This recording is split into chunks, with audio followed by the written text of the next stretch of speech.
Suzanne, it's so bad. Oh, you're right. All right. All right. Well, this is the best we can do. That's enough. That's good enough. You gotta make sure on the opposite side.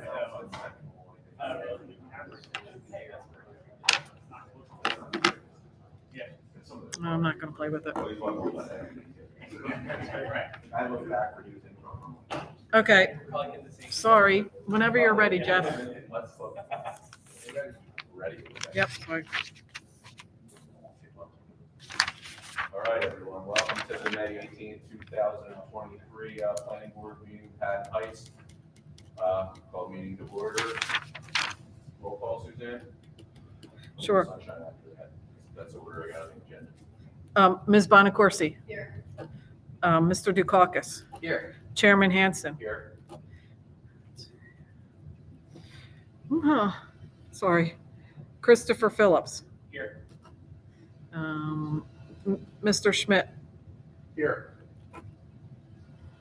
And Mr. Shannon. Here. Here's we have a quorum.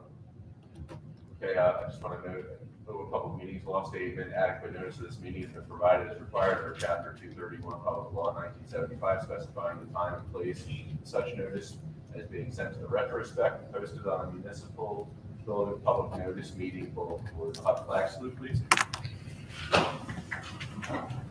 I pledge allegiance to the flag of the United States of America and to the republic for which it stands, one nation, under God, indivisible, with liberty and justice for all. Before we get started with our agenda, I just wanted to make an announcement because there was some erroneous information on Facebook. There's no application before us for 501/503 Station Avenue, which is the current redevelopment project at the corner of White Horse Pike, Station Avenue. That notice, that hearing, if and when it happens, will be noticed appropriately before that meeting, whenever that is. It's not scheduled for a future agenda from what I understand at this point yet, right, Suzanne? Correct. It still has to go through council for the development plan to be sent to us. So with that, we have any correspondence, Suzanne?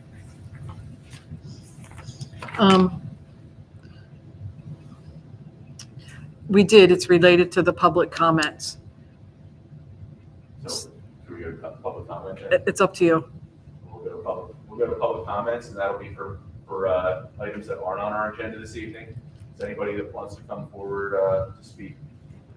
Come forward so we can have you sworn in, or does he have to be sworn for public comment? I probably should. Can we have your name and address, please? Sure. My name is Frank Wecker, live at 217 East Atlantic Avenue. And I sent all of you an email regarding Tanner Brewery. Sorry, can we just swear you in just quickly? Pardon me? You're making a public comment. I just want to swear you in quickly. Oh, sure. Do you swear or affirm to tell the truth, the whole truth, and nothing but the truth? Yes. Thank you. Okay. I'm Frank Wecker, live at 217 East Atlantic Avenue. I sent all of you an email regarding Tanner Brewery and Mr. Dukakis. I think I spoke to you on the phone. I'm not sure. I spoke to someone else. Sorry, he spoke to Dave Tarashi, the zoning and code enforcement officer. So I don't know if you received the email, had a chance to review it, but basically I'm just here to ask you if you have any questions for me. Regarding the email. I didn't receive that email. Suzanne? Okay. I understand. Can I start? I understand it's regarding the outdoor seating. Correct, the outdoor seating, the outdoor speakers. So that would be the subject of a planning board application. So actually, this probably wouldn't be the forum because none of us should really comment on something that would be a pending or a past application because that's not legal. I think the proper vehicle to voice any complaints you have would be through Mr. Tarashi, and he'll go out and enforce our ordinance and any conditions of approval that were imposed upon Mr. Gentili's operation, or when he did receive approval. I don't have a copy of the resolution in front of me to know exactly what the issue is. Okay. But if he's in violation of something that Mr. Tarashi would cite him, and if it's not germane to his approval, it's not something such as, let's say, theoretically outdoor seating, it's not specifically permitted or prohibited in the resolution, then if Mr. Gentili would like to do that, he would have to come back before this board to receive an amended approval. Okay, so I should contact Mr. Tarashi if there's any ongoing issue? Yes, Okay, Mr. so Tarashi. Information is on the website, the district website. Yeah. You can call Susan, you Yeah, can call okay, Suzanne okay. at the Borough Operations Office, she'll get you in touch with David, and then they would be the vehicle to bring his case before the planning board with a formal application. If one His email address is on the website. Great, thank I'd you. love to entertain it, but it's really, it's not the quote unquote legal for us to do that. It could, if we were to discuss that this evening and he was to sue because he didn't get what he wanted, theoretically, then he could have a plausible complaint that we discussed something outside of a hearing for his case. I Does that understand. make sense? Yeah, thank you. Appreciate your time. Thank you. Thanks for coming in, Mr. Yeah. Wetterly. Anybody else like to make comments on anything related to any of the applications on this evening? Seeing nobody, will close public comment. Any board comments? Seeing none, okay, let's move on to the approval of the minutes. April 20, 2023 minutes. Has everybody had a chance to review the minutes? Yes. Anybody have any questions or comments regarding the same?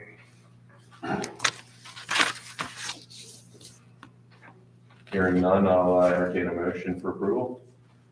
I'll make a motion to approve. I second it. It's a voice vote, all in favor? Any opposed? Any abstentions? I abstain. I was not. You weren't here, right? Chris wasn't here, Suzanne? Okay, Resolutions, case number 23-4-1P, Brian Michael, 1600 Oak Avenue, block 106, lot 11. You want to summarize the resolution, Ms. Hyatt? Sure, Mr. Chairman.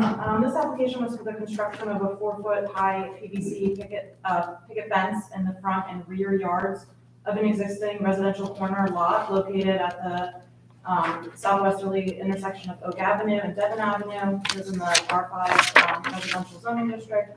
The applicant required a variance from 450-96A, which forbids a fence or hedge or solid wall to be located in the front of the building line if the structure is located on any street.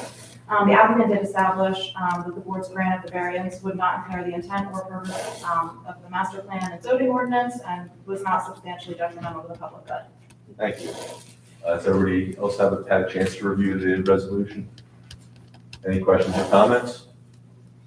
Seeing none, it's a roll call vote, or excuse me, I'll entertain a motion for approval first. So moved. Second. Suzanne, roll call, please. sure. Ms. Bonacorsi, Yes. Mr. Dukakis. Yes. Chairman Hanson, Yes. Mr. Schmidt, Yes. and Mr. Shannon, I think you were absent. No, I was here. No, sorry, Mr. Shannon. Sorry, thank you. That's all. That voted.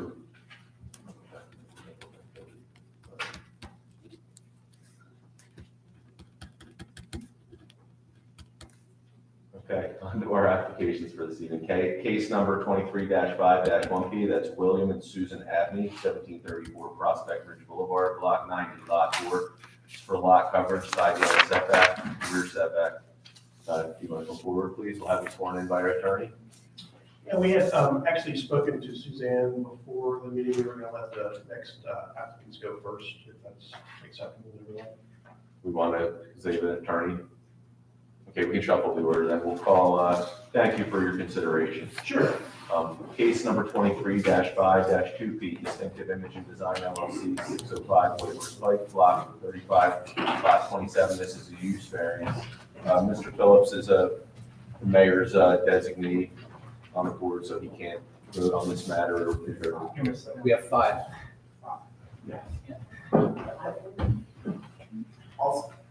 Mr. Burr, we only have 5 voting members here this evening, so I'm sure you're aware of the. Yes. I'll speak my other 6.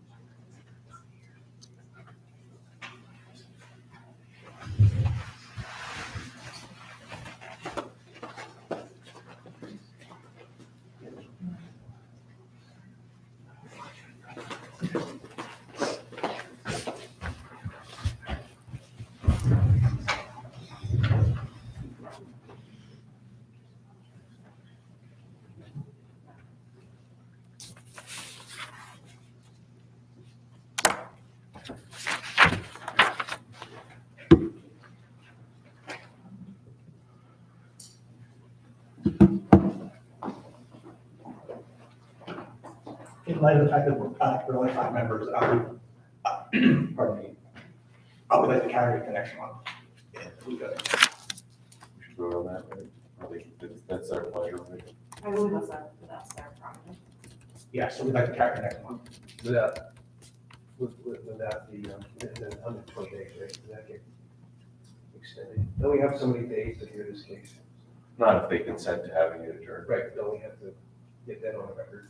And you would wait any We would time. wait that time. Wait your total timing and all. We would waive that time. Yeah, and, yeah, I was gonna say, you don't have to renotice, since we're making, this announcement at this meeting, that it will be carried to next meeting. Okay. And I want to be clear that our next meeting is June Mm. 15th. Correct. Mhm. Yeah, it's June 15th, So we just- 2023. So if anybody's here to weigh in on the application at 605 White Horse Pike this evening, that matter's going to be adjourned because we don't have we don't have a full complement of the board for a zoning matter. They need to have 5 affirmative votes. We only have 5 members, no matter how many. It's not just simple, it's a super majority votes. They have to have 5 yeses, no matter how many, whether we have 5, 6, or 7 voting members. So they've asked to adjourn that. We're going to grant that. So there'll be no further public notice. The matter will be heard on Thursday, June 15th, 7 p.m.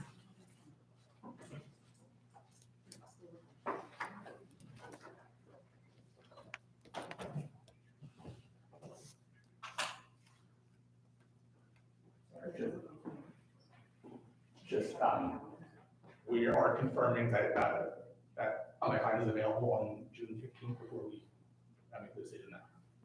I apologize. We apologize for the inconvenience I wasn't aware that we were going to have a bunch of no-shows this evening. We're all on spring break. Spring break. Everybody tells me. I guess I have to get firmer with my emails. Yuck. Maybe you got an emergency or something.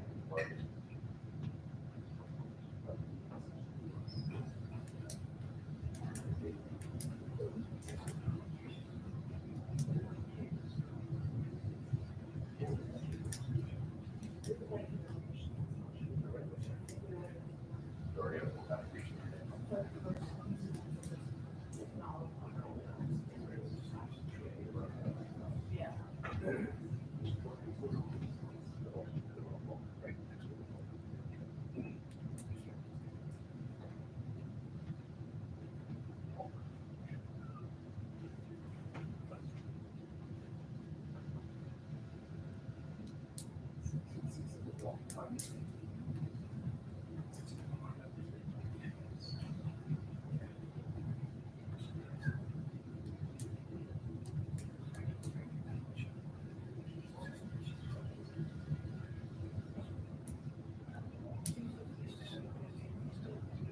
Oh, God, I was.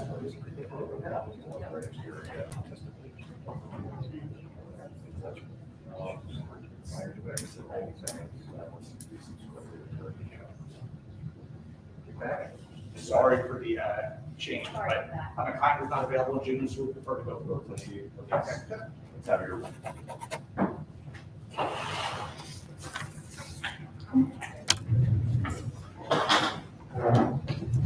So, Mr. Chairman, evening board members, Christopher Burr, in the law firm of Lucy Burr. I'm here on behalf of Distinctive Imaging Design LLC, the owner of 605 White Horse Pike.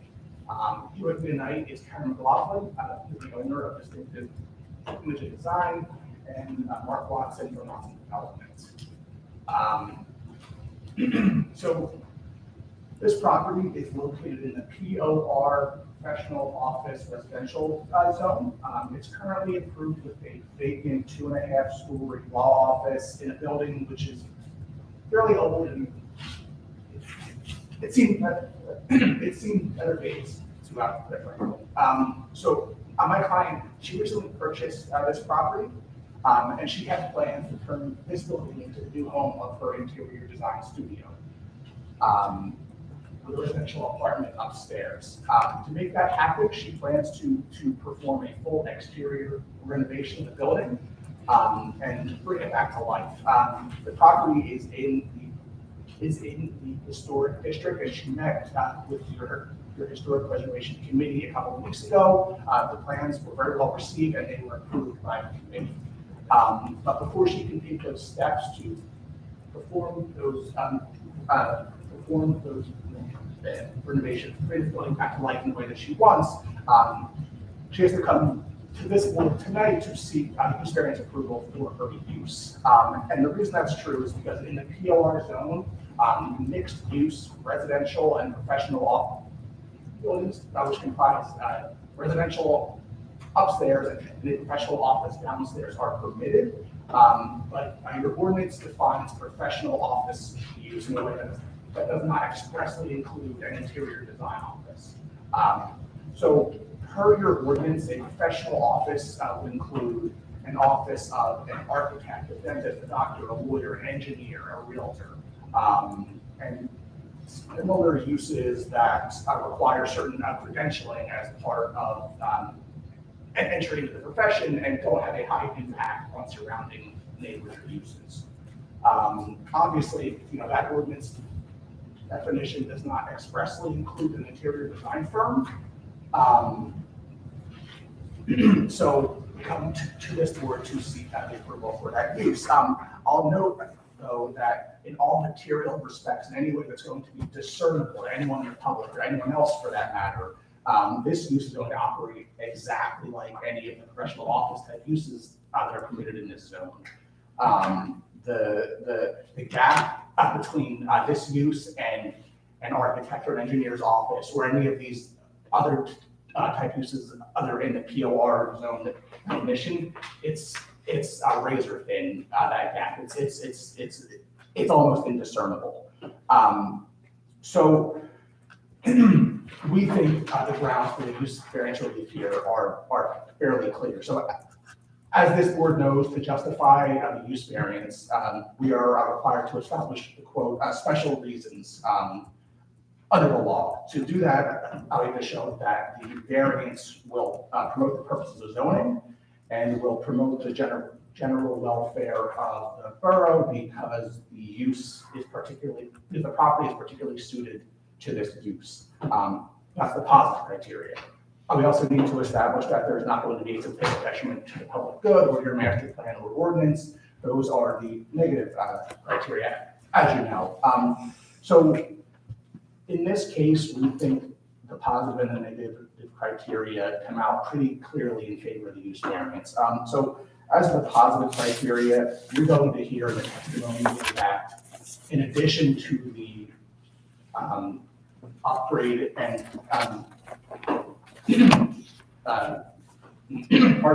exterior renovations of the property, which are going to certainly create a more desirable visual environment, which is a purpose of zoning under the municipal land use law. This property is very well suited for my client's use. Its location, the building, they're all perfect for her use. So the property is certainly suited to her use. As far as the negative criteria, there's not going to be any detriment to any neighbors. It's a very low impact use, minimal traffic, no noise, no glare, none of these sort of negative externalities that that certain uses might create for the neighbors. It's just not going to happen here. As far as detriment to the master plan and ordinance, as I mentioned, the distinction between this use and one that is expressly permitted in the ordinance, it is minimal. It's fairly discernible, and as a result, the variance from a permitted use to this use is so thin that we don't think there's going to be any detriment whatsoever to your master plan or ordinance. So with that introduction, I'd like to introduce Ms. McLaughlin to this testimony. Oh, before I do that, I do have some exhibits. I'm not going to use all of these, but I should pass them out now just so the board has them.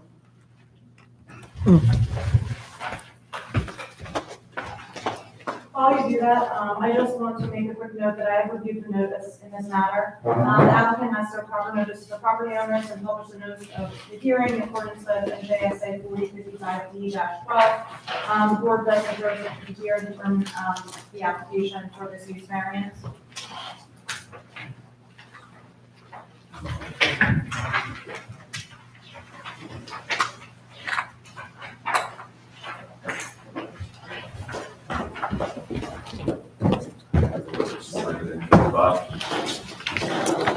Which I need to review this for the record, because I find last used. Do you want to have your witness sworn in, Mr. Cooper? Sure. And our engineer slash planner? Raise your right hand, please. Do you swear or affirm to tell the truth, the whole truth, and nothing but the truth? Yes. Thank you. All right, so Karen, can you introduce yourself to the board? Yes, my name is Karen, would you like me to stand? Whatever you're comfortable. No, my name is Karen McLaughlin, I'm an interior designer, and I've had an interior design business since 2007. Over the years, my business has grown, and I currently have an office in Haddonfield. However, I'm renting, and I found this property to purchase, and I thought it was an ideal location and situation for my business. I feel better owning something rather than renting from someone. And it's the perfect square footage. And to have a space and just not deal with public parking and have my own space to go into, it just makes for a more professional